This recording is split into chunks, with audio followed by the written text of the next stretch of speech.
Comienza el Dios de cada día.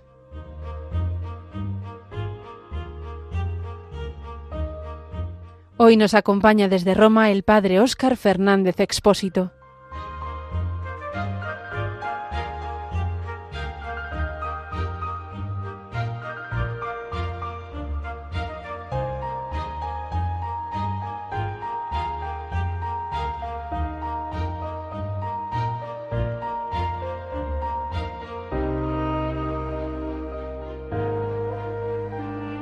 Muy buenos días a todos cuantos sintonizáis en estos momentos Radio María. Nos volvemos a encontrar en este espacio de El Dios de cada día. Deseo que os encontréis todos muy bien allá donde estéis, ya sea en vuestras casas, residencias, o sea que vayáis de camino o estéis de viaje. El Señor siempre nos rodea con su amor en todas las circunstancias de la vida. Como algunos de vosotros sabéis, he tenido la fortuna de estar varios años en Roma, profundizando en los estudios bíblicos. Y durante estos años he residido en la iglesia de Montserrat de los Españoles, que ofrece la posibilidad a sacerdotes de España para realizar sus estudios de doctorado y también ofrece estancias de investigación para doctores.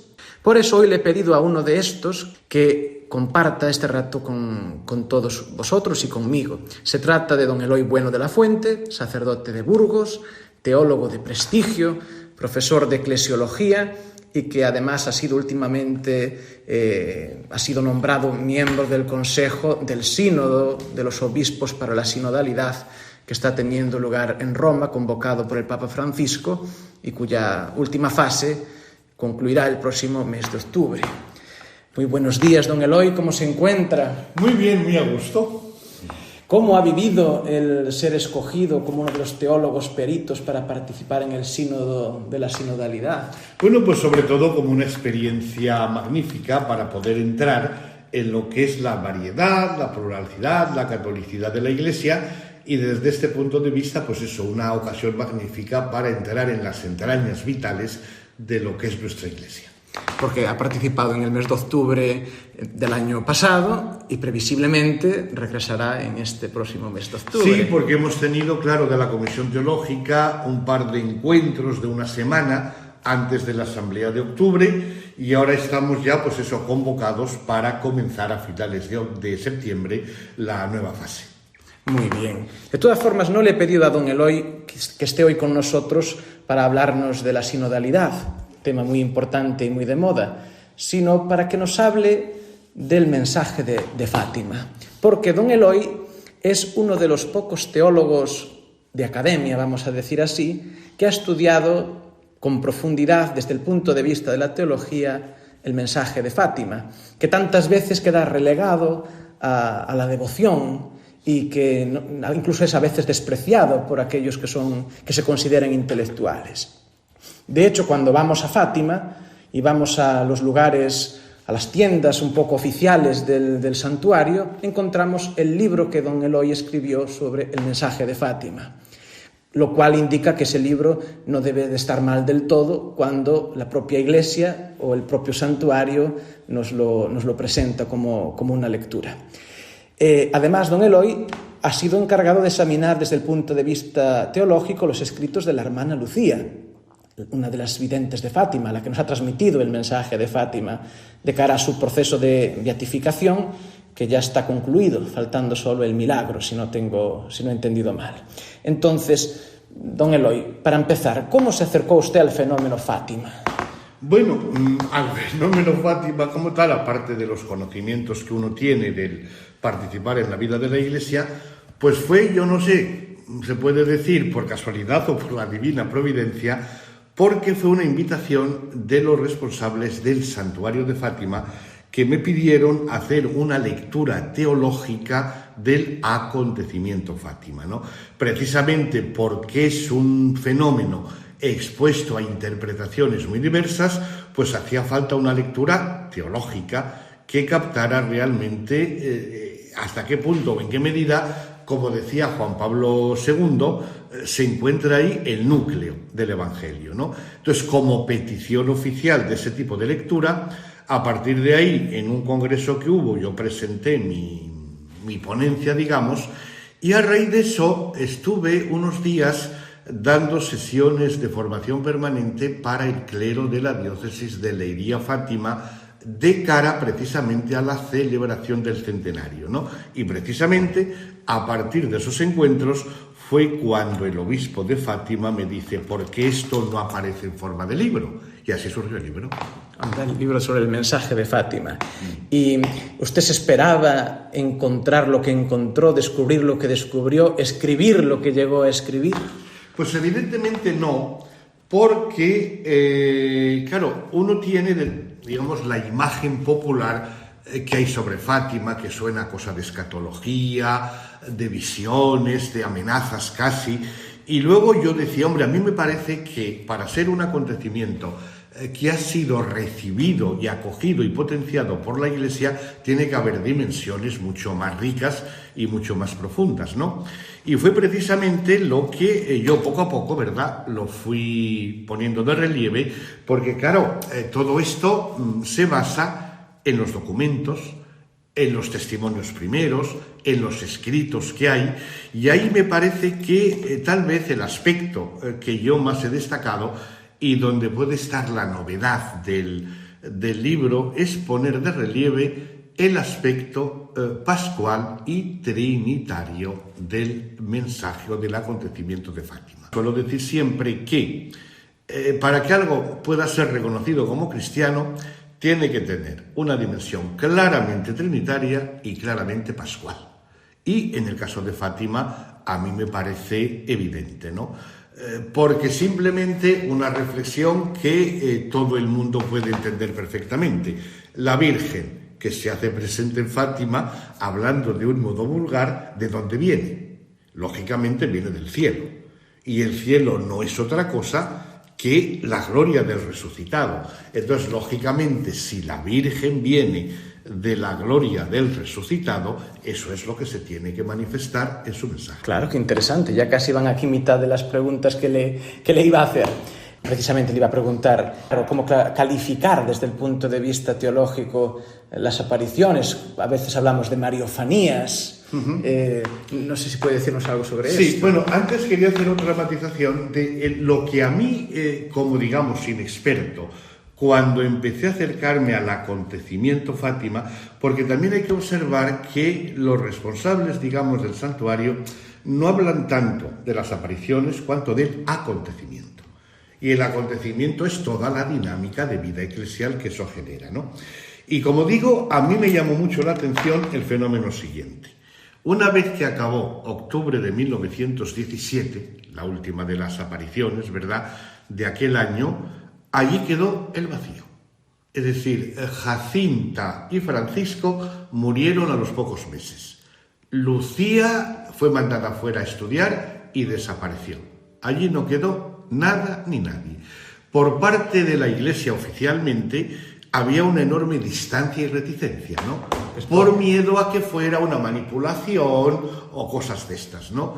Claro, las fuerzas políticas y culturales de aquel momento estaban radicalmente en contra de acontecimientos de este estilo, ¿no? Entonces, claro, uno se pregunta, bueno, ¿y cómo de aquello que quedó vacío ha surgido lo que surgió? Que en 20 años se identificó con el espíritu de Portugal, ¿no? Indudablemente, esto es por el sensus fidei y el sentido de fe de los fieles movido por el Espíritu Santo. Si no, no hay otra explicación, ¿no?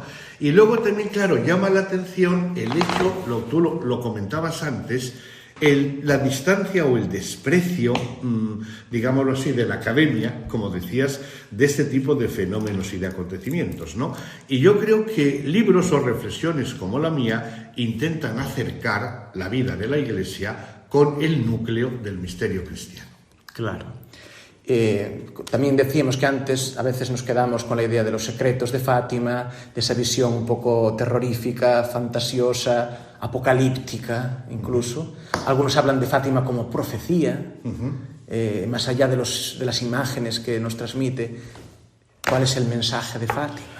El título del libro lo indica claramente, es decir, el mensaje de Fátima es la misericordia de Dios en los dramas de la historia. Porque evidentemente Fátima es un acontecimiento profético, eso yo no lo dudo, ¿no? Pero hay que tener en cuenta que siempre la auténtica profecía vive de una experiencia mística. Es decir, el místico es profeta. Y no hay un profeta genuino si no es místico, como se ve en el caso de los pastorcillos, ¿no? Porque, claro, el que siente realmente lo que es el amor de Dios es el que mejor percibe lo que Lucía denominaba el pecado, decía que era lagunas en el amor.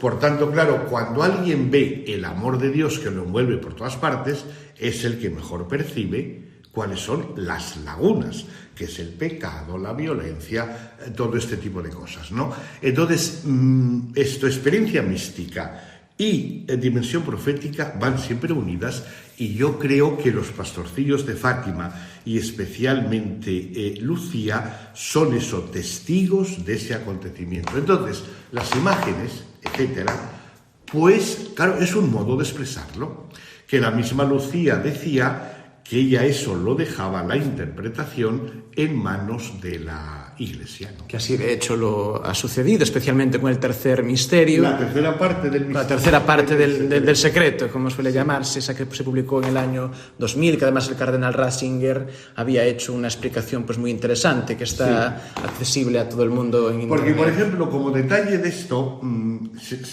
a veces se habla de los tres secretos, pero bueno, son tres partes del mismo secreto, que el secreto en el fondo, como dirá luego Lucía en algunos de sus escritos, es eso, es el misterio del amor que experimenta la enamorada en el jardín del rey, utilizando una comparación de el cantar de los cantares, ¿no? Y es muy curioso, por ejemplo, cuando uno lee con detenimiento sus escritos y los interrogatorios de los primeros momentos, etcétera, a mí me llamó mucho la atención cuando vi que la visión del infierno, digamos, se producía en medio de la manifestación de la Virgen. Quiero decir que evidentemente se da la mariofanía, y dentro de la mariofanía es donde acontece la visión del infierno, que acaba además con una de las expresiones que yo creo que sintetizan muy bien el mensaje de Fátima. Al final, mi corazón inmaculado triunfará. Claro, de alguna manera es como si nos viniera a decir lo negativo, el infierno, que es lo más negativo que puede existir, la negatividad, al decir no a Dios, hay que entenderlo desde lo positivo, desde la misericordia, desde el amor de Dios. Claro, es decir eso, que los dramas de la historia, que en base al pecado y a la libertad humana generan violencias, guerras, etc. Por aquella época era la Primera Guerra Mundial, la futura Segunda Guerra Mundial. Tengamos en cuenta eso, que estábamos en la Primera Guerra Mundial y que familiares y vecinos de los pastorcillos estaban en el frente, porque Portugal había entrado en guerra precisamente para defender sus colonias, ¿no? Por tanto, claro, la guerra era algo inmediato y una gran preocupación, ¿no? Pero eso que en las guerras, y luego, como dirá ella, tantas cosas que van a venir después, todo eso está envuelto por la misericordia o el amor de Dios, como dirá, por ejemplo, Benedicto XVI después, cuando la humanidad quiere cerrar la puerta a Dios, pues la iniciativa de Dios a través de la Virgen es una expresión de que se abren siempre ventanas a la esperanza. Okay. Y precisamente cuando dice mi Inmaculado Corazón triunfará, de alguna manera esto puede asociarse cuando Jesús habla de la venida del reino de Dios, que por una parte es algo que se expresa en la historia, pero que siempre va a exceder los puros acontecimientos. Bueno, es que yo creo que también este tipo de mariofanías, porque yo creo que es mejor hablar de mariofanías para poner de relieve que la protagonista es la Virgen, ¿no? La Virgen asunta a los cielos, que es la que se hace presente, y no podemos confundirla, lógicamente, con las manifestaciones que pueden venir de los santos o de el mismo Jesucristo resucitado, porque claro, son niveles distintos, ¿no? La gloria que refleja la Virgen es la gloria del resucitado, ¿no? Entonces, desde ese punto de vista, podemos decir que ese tipo de mariofanías tienen un valor algo así como sacramental, ¿no? De anticipación de la plenitud. y que es un modo de manifestación de la maternidad de María sobre los hermanos de su hijo que van peregrinando en ese tiempo. Por tanto, son un signo de la providencia de que Dios no abandona a su pueblo y que en momentos de especial intensidad o gravedad no se trata de revelar cosas nuevas, sino simplemente de hacer hincapié en los valores permanentes del Evangelio. Del Evangelio, claro. Y como usted también ha estado muy de cerca, ha estudiado los muchos documentos inéditos escritos de la hermana Lucía, testimonios sobre ella de cara a su proceso de beatificación, ¿a usted qué impresión le queda? Ya sabemos que de eso no se puede hablar porque es secreto, pero así a nivel personal, ¿qué impresión le queda Bueno, es decir, evidentemente de cara a todo proceso de canonización y en este caso, ¿no? Si se apunta a eso, claro, hay que hacer un estudio de todos sus escritos, lógicamente, para ver, no sé, la ortodoxia de lo que decía. Y claro, en el caso de Lucía hay un montón, miles de cartas, porque recibía cantidad de cartas, y luego dejó también un diario. Entonces es muy interesante leerlo porque yo destacaría, digamos, tres aspectos, ¿no? Por un lado era una mujer muy normal, es decir, normal en el sentido de que era una mujer práctica, que se metía en los temas del monasterio, de que se había que edificar esto, edificar lo otro, atender ese aspecto, por tanto, alguien además activa, eficaz, etcétera, ¿no?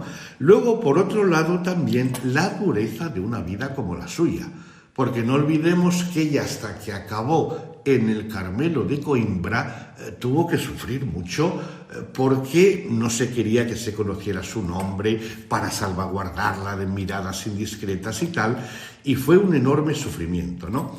Y luego, por otro lado, ya una vez en el Carmelo de Coimbra, pues yo destacaría de sus escritos la enorme sensibilidad de responder a tantísimas cartas con cuestiones concretas muy variadas, y luego el otro aspecto que aparece clara, una experiencia mística en su vida espiritual, es decir, mística de carácter pues trinitario de un modo. Aunque no hubiera más apariciones, aunque bueno, por ejemplo en el libro que publicó el Carmelo de Coimbra se cuenta alguna experiencia más. No, bueno, claro, pero es que hubo incluso después del año 1917 hubo en Tui, en Vigo, luego posiblemente tuviera ya alguna experiencia, pero vamos, yo eso creo que tampoco. Que su vida mística no se reduce a las apariciones, es algo mucho más profundo. Claro, porque es que luego tengamos en cuenta lo que significa para una chiquita de 11, 12 años tener aquella experiencia de 1917,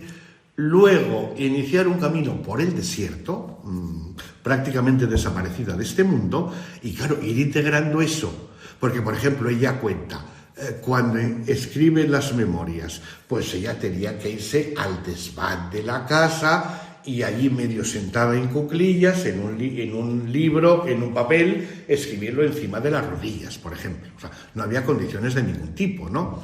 Y claro, hacer ese tipo de lectura, relectura de lo que había sido su experiencia es realmente un trabajo enorme, que ella además lo hacía siempre porque se lo pidieron. No fue por afán de protagonismo. No, en absoluto.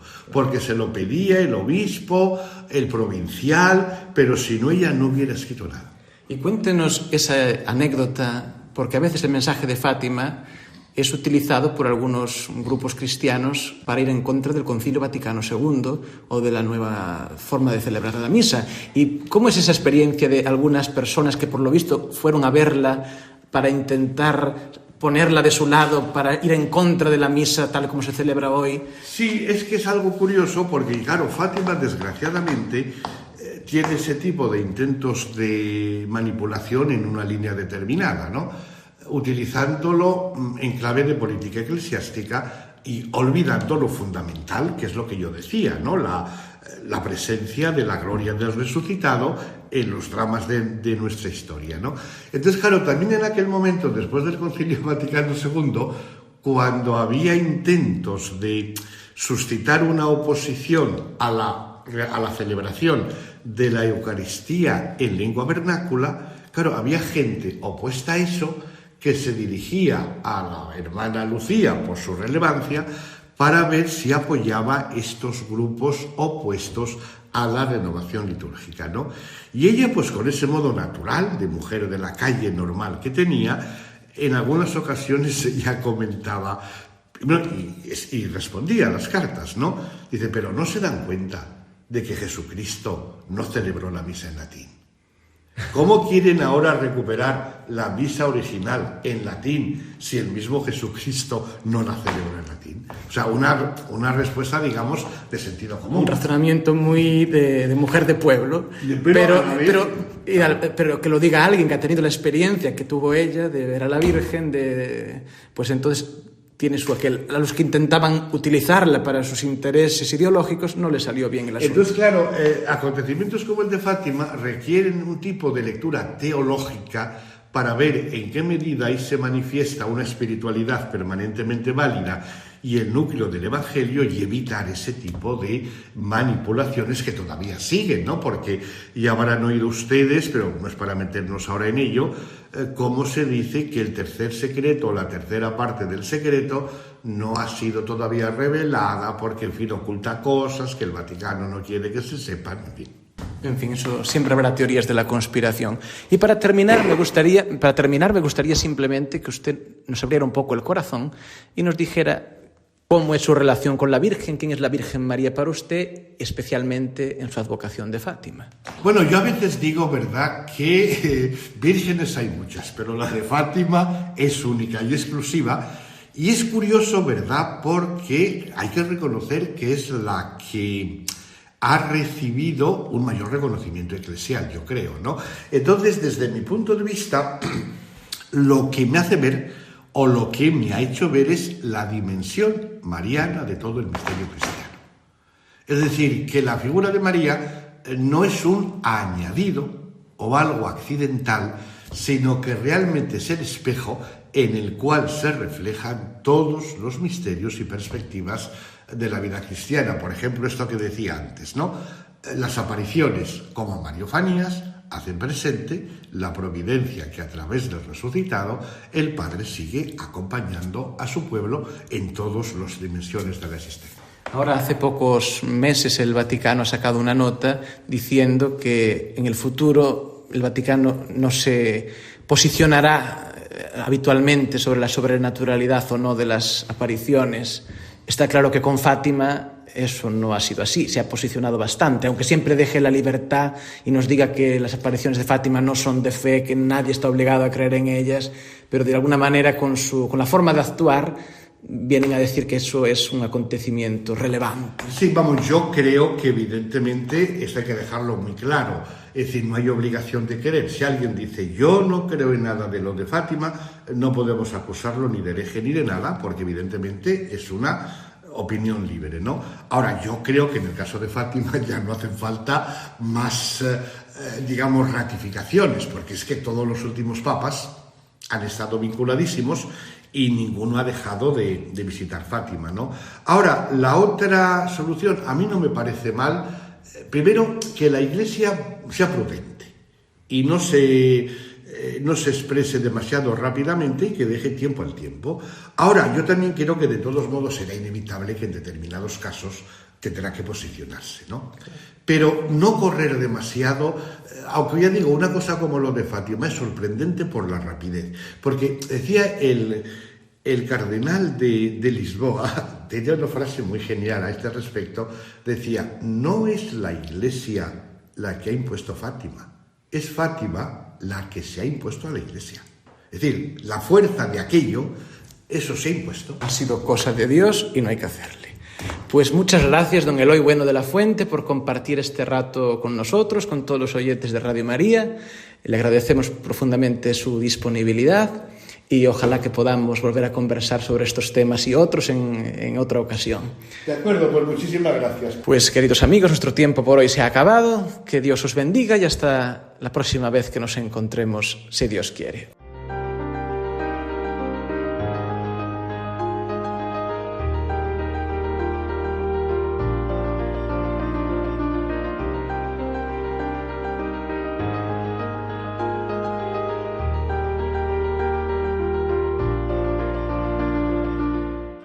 Así finaliza el Dios de cada día. Hoy nos ha acompañado desde Roma el padre Óscar Fernández Expósito.